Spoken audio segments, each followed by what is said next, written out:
গণঅভ্যুত্থানের পর ২৬-এর নির্বাচনে আওয়ামী লীগকে নির্বাচনের সুযোগ দেওয়ার কোনো সুযোগ কি ছিল? দেখেন, ইউরোপে যখন হিটলার এবং নাৎসি বাহিনী গণহত্যা করলো, মুসোলিনি তার ফ্যাসিস্ট পার্টি যখন গণহত্যা করলো, ইউরোপে কি কখনো তাদেরকে পুনর্বাসন করা, নির্বাচনে অংশগ্রহণ করবার এই আলোচনা করা হয়েছিল? আলোচনা তো করা হয়নি। বরং কিভাবে আইন করে করে হিটলারের নাম উচ্চারণ করা, তার সম্পর্কে ইতিবাচক কোনো কথা বলা পর্যন্ত আপনার হলোকস্ট ডিনায়াল অ্যাক্টের মধ্যে ফেলা হয়েছে। অতএব আজকে বিচার ছাড়া, দুঃখ প্রকাশ ছাড়া রাজনৈতিক পুনর্বাসনের আলোচনাটা কিভাবে আসবে?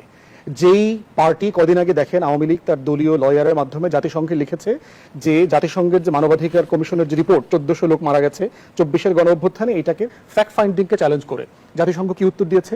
তারা বলেছে যে আমাদের report document base, evidence base, এবং তাদের এই কোনো তথ্য তারা পরিবর্তন করবেন না। তাহলে যেই দলটা ২ বছর পর বোধ করছে যে ২৪-এ কিছু হয় নাই, মানুষ মারা যায় নাই, এখানে তেমন কিছু হয় নাই, এখানে সামান্য গন্ডগোল হয়েছে, যুক্তরাষ্ট্র আমেরিকার প্রভাবে বিএনপি, জামাত, শিবির, হুজুররা, মৌলবাদীরা মিলে এখানে কিছু ঝইঝামেলা করেছে, সেই আওয়ামী লীগকে আপনি নির্বাচনে অংশগ্রহণ করবেন কিসের ভিত্তিতে করাবেন?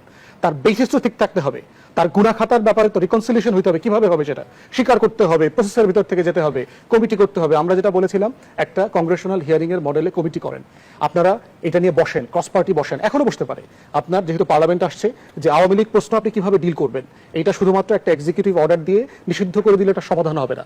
এবং তার দল যারা করেছে, দলীয় কর্মী, এমপি, নির্বাচিত প্রতিনিধি, সকল এবং ভোটার আওয়ামী লীগের, এদেরকে তো আলাদা করতে হবে। আলাদা করে কাকে কোন প্রসেসের ভিতর থেকে আপনি সমাজে অ্যাকোমোডেট করবেন, রাজনীতিতে অ্যাকোমোডেট করবেন, সেটা একটা ক্রস পার্টি কনসেনসাস হতে হবে, একমত হতে হবে একটা জায়গাতে এসে। ঐকমত্য না হলে পরে আপনি এই প্রশ্নে সমাধানটা করতে পারবেন না। সেটা না হওয়া পর্যন্ত নির্বাচনে অংশগ্রহণ করবার কোনো সুযোগের আলোচনা হতে পারে না। কারণ তারা রাজনৈতিক দল আকারে যে সংজ্ঞায় বিবেচিত হবার কথা, সেই সংজ্ঞার বাইরে চলে গেছে। গণহত্যা করেছে, একের পর এক গণহত্যা করেছে বাংলাদেশে ১৬ বছর, 4টা মোটা দাগে গণহত্যা করেছে।